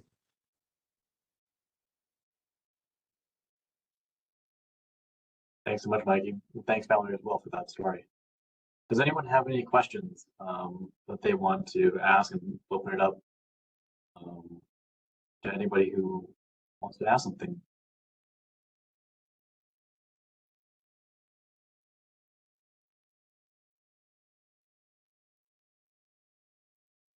Tyler has a question. Go ahead, Tyler. Hi. Is it possible to collect data regarding home types that are experiencing the disconnections, whether they're single-family homes, townhomes, or apartments?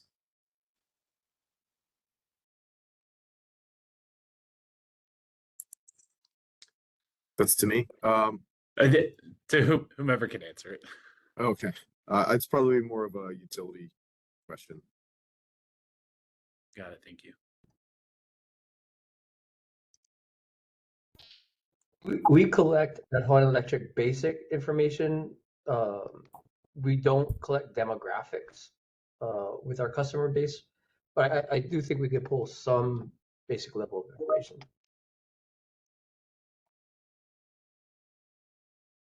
Chang, yeah, Brendan, we can definitely assist and work with the team here to try to identify site types like apartments and single family homes. Yeah. Thanks, Mike.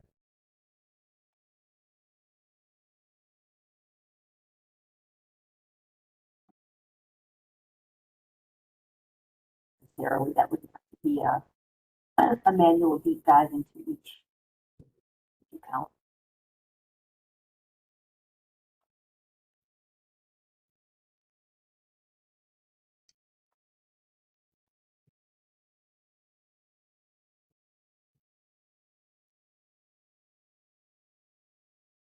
Thanks, Tyler, for that. Anybody else have any other questions that they're interested in asking, either to the CA or to Hawaiian Electric, KIUC?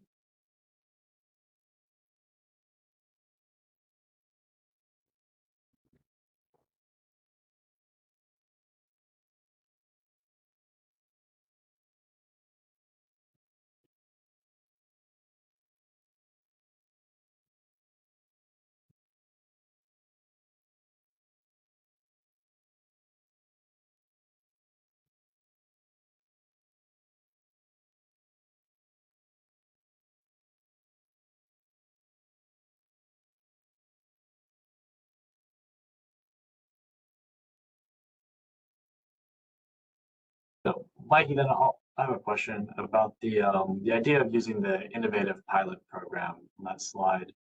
Were there any ideas, brainstorming that you guys had internally of what sort of programs you think might be a good fit? You know, in Hawaiian Electric's comment on, in response to the RMI program, or the RMI report, excuse me, they also mentioned using the innovative pilot program, even though that wasn't in the presentation. So I'm curious if you had some thoughts about what some options may be. I think you're on mute. I think some folks on our team would have some ideas as well if they want to share, but a big part of it would be establishing a clear goal and objective, right? I think there's a big question in terms of what are the drivers behind, what are customers experience and what are the drivers behind the challenges they're facing and their ability to pay their bills. And we want to make sure that we need a means of quickly communicating and understanding what those drivers are. And if we're proposing solutions, making sure that those solutions are making demonstrable impacts on making things more affordable. So just as a initial thought, there's, showing that screen from Connecticut Green Bank, you could have some sort of interactive tool where you're visually communicating all of these different metrics quickly and effectively, so people can understand, what the current state is. If we all of a sudden see a spike in disconnections, we know that there's something as a potential metric. There's something that we may need to address. But that's just one thought. We haven't, but I think a lot of it would need to be stakeholder driven. And I'll stop there. Folks from the DCA may have some other things they want to offer.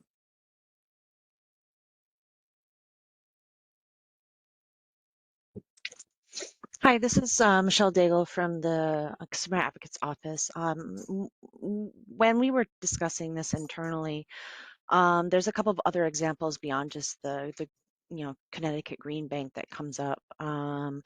So if you look over at some of the low-income programs, Just cut off, Michelle. GIS mapping tool. And it is loosely based off of census tracts, but it doesn't rely only on the data from the census to identify low-income census tracts. It's also looking at issues of air quality. It's looking at issues of disadvantaged populations, historically disadvantaged populations, looking at the general proximity to heavy industrial areas, et cetera. So there's a lot of different factors in addition to the ability to self-identify. So these are communities that come together and will provide attestation and discuss their own community as a potential community that could be put on this map so that we can see it graphically. And this would be a tool to help implement a lot of different programs. But that is just one example, and there's many different data points that would need to be considered for something like this to be implemented in the state of Hawaii. Thanks, Michelle. I think we lost you somewhere along the way. What was the name of that tool again? Right at GIS, Michelle, right before that, it cut off. So it's the state of Illinois. They utilize a program that maps multiple, so not only just demographic factors, but socioeconomic factors, including being historically disadvantaged or underrepresented community population. And they also, just to, I guess, to expand a little bit more, that particular program, I'll go and pull a link to that website. It's a combination of boots on the ground type of information, data collection, in addition to utilizing these very large tools that the Department of Energy has put together. So for instance, EJ Screen. And it's a combination of several different programs to be collected and data mapped in ArcGIS software so that we can see it as a tool to be utilized. And then this is, of course, is all public, right? California has a similar one as well. And it just allows us to be much more precise in terms of how we're identifying low income or moderate income areas that we could automatically enroll households and ratepayers in programs so that they don't need to go through an application process. Great. Thanks, Michelle. Yep. My colleague, Abby, had a question in the chat. Abby, do you want to come on and ask Beth your question?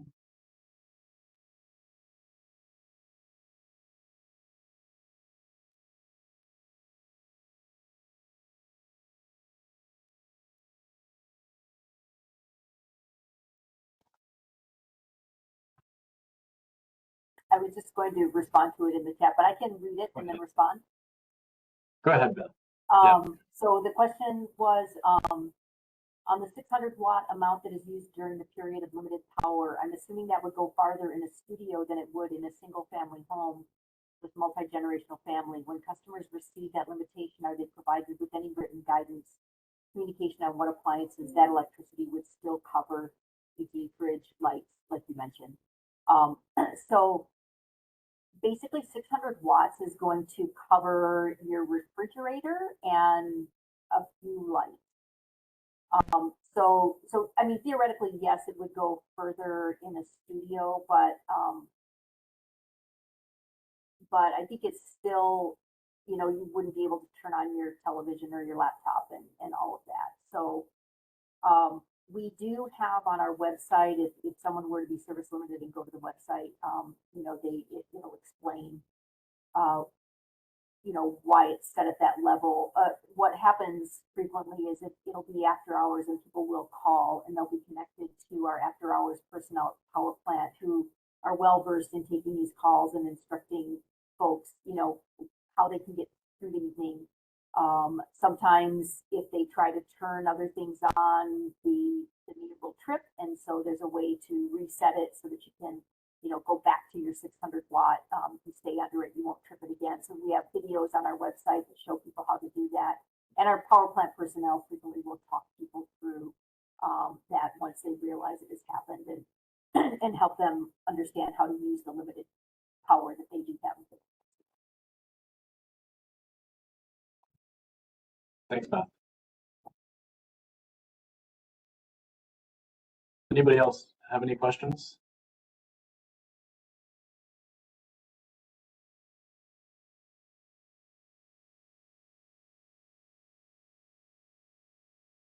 Mike, go ahead. So this is for both of the utilities. I'm interested in your communication strategies and if you've found anyone to be particularly successful or not successful that then perhaps you've tried and abandoned. But what communications, I guess, do customers respond to most about disconnection? So yeah, I guess more content than timing. I can start. I think what we found to be most effective is not necessarily the type of communication, but the quantity and the timing of when we start reaching out to customers. So we, you know, a few years back, we started implementing, you know, notices prior to disconnection notices, just reminder notices. And we found that that did make an impact on the number of people that started to try to bring down their arrears earlier, sooner rather than later, before they got into big trouble. So that we found has been helpful in the process. And then just making sure that we're hitting as many communication channels as possible. You know, we're always looking at ways, you know, we have a new tool, a platform that we're using for PSPS that may be able to accommodate other types of communications where we could communicate more readily through like text messaging and that sort of thing. We don't currently have that capability, but that's always something we're looking at. More people are willing to look at their phone nowadays than email and, you know, prefer that over a phone call. So we're looking at that type of improvement. Yeah, from KIUC State, I mean, first of all, we try to use our messaging ahead of time, you know, letting people know that there are payment arrangement plans and financial assistance programs. We do a quarterly magazine that goes out to all of our members, and we find that that's really, we've done surveys and we know that that's how our members get most of their information and like to receive it. But in terms of the actual notifications, you know, that you may be in danger of a service disruption, we, you know, on the bill, we think that, you know, the big red font, big red boxes, if people are looking at their bill, does grab their attention. we are looking at the functionality of our system right now to perhaps implement, in addition to just the bill going out, a separate email that would go to members for whom we have email addresses to let them know, please look at your bill because you have a past due. Some people like myself, sometimes I don't really look closely at my bill every month, but so we're looking at that in addition. We're a little hesitant to use phone calling because we have told our members, over the years that we will never, we try to, protect them from scams. So we will, we tell them we will not call you to ask for payment. And so we kind of conditioned our members to know that we will not call. So we're a little hesitant to go into phone calling, although that would probably be your expected as well. But I think redundancy, is important to the previous point. We're looking at some redundancy in addition to just a big red notice, the bill that comes in or comes in with that.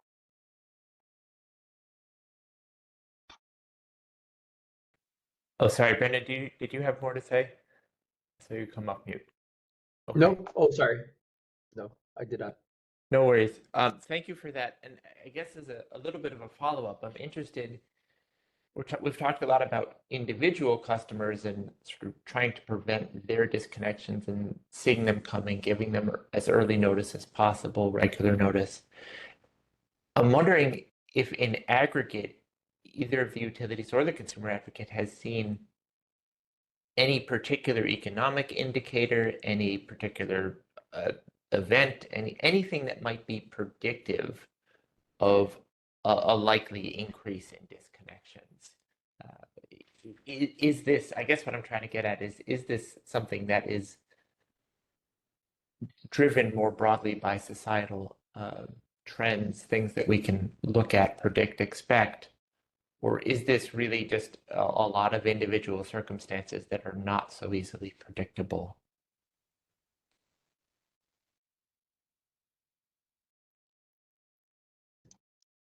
Well, I mean, looking at Maui in the current moratorium, I think we can predict that we're going to see a similar trend in disconnections once the moratorium is lifted, because there's significant arrears currently being incurred by those customers.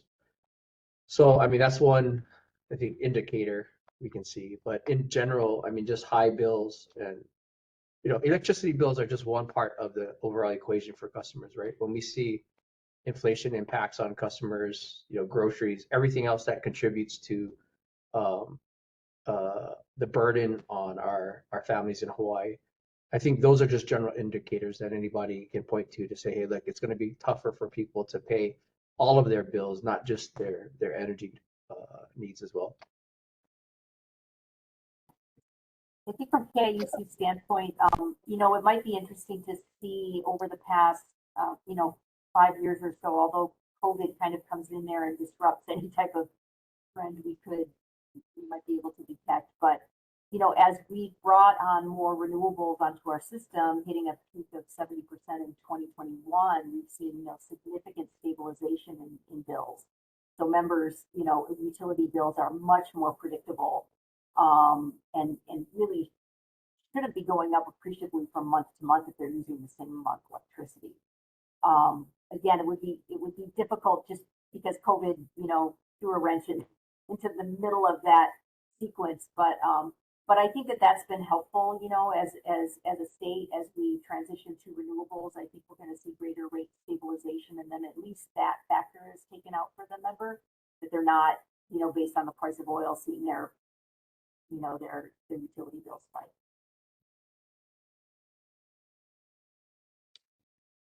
Yeah, I've just add, I don't think we have zeroed in on one single factor, Mike, but I do think, focusing on the points that Beth is making, I think are really important.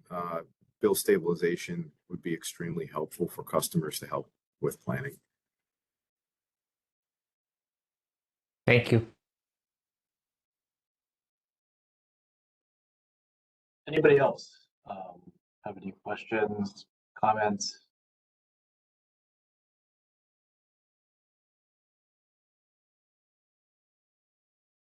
If not, then we'll move to close out, and we'll let everybody go a bit early.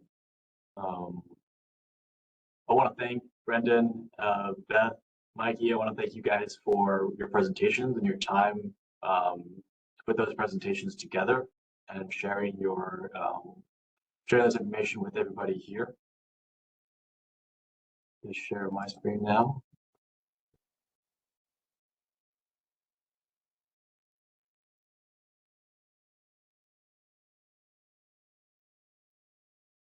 So just to close out, as I mentioned at the beginning of the session, we are seeking to have a second meeting similar to this if there is interest, and we can find parties that would like to speak. You know, again, I think Mikey, your presentation talked about this, Dean talked about this. The human side of this experience is an important aspect that we'd like to also fold in to the record so that we understand what this really looks like from the ratepayer perspective. And when they go through those experiences, are there adjustments to that process that we can make from a policy standpoint that can make a material difference for people?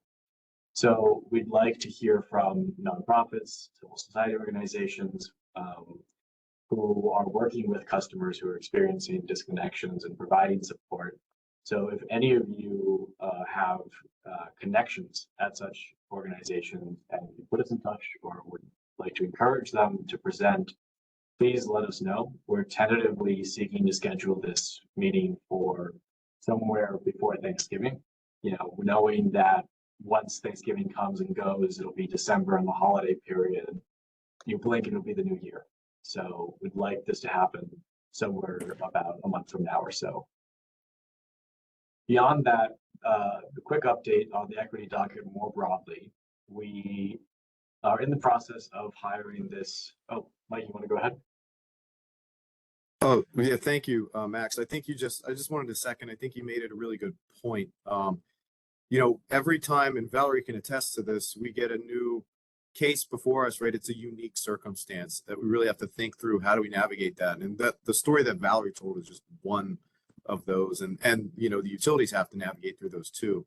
So maybe as part of that, like identifying if there's different types of buckets of the challenges, the different situations, I think that folks come in, that would be really helpful. And then having a framework to work with those challenges and making that available to customers and saying, if you are in this situation, here's what you can do. I think that would help with the, you know, the reluctance to seek assistance. Thanks. Yeah, I like that. That's a nice idea. So to round off, we, as I meant, you know, as many of you will know, have been in the process of hiring a public engagement consultant to support the equity docket with outreach in the new, and we're hoping we've now received proposals. We'll begin reviewing those proposals starting today, as well as then engaging with the priority listed offerers through the state procurement office process.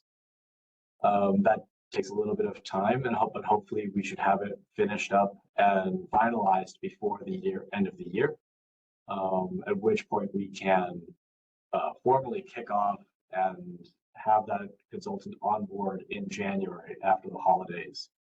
And at that point, we'll then relaunch the tracks that have been a bit dormant in the docket. And so stay tuned for updates from us. There'll be notices that will go out about this, and we'll try to keep you all informed as this finally comes to fruition. Obviously, if you have public comments, you can always reach out to us through the docket or through us directly. You know where to find us. So with that, I'll wrap it up. Unless there are any final comments, thoughts.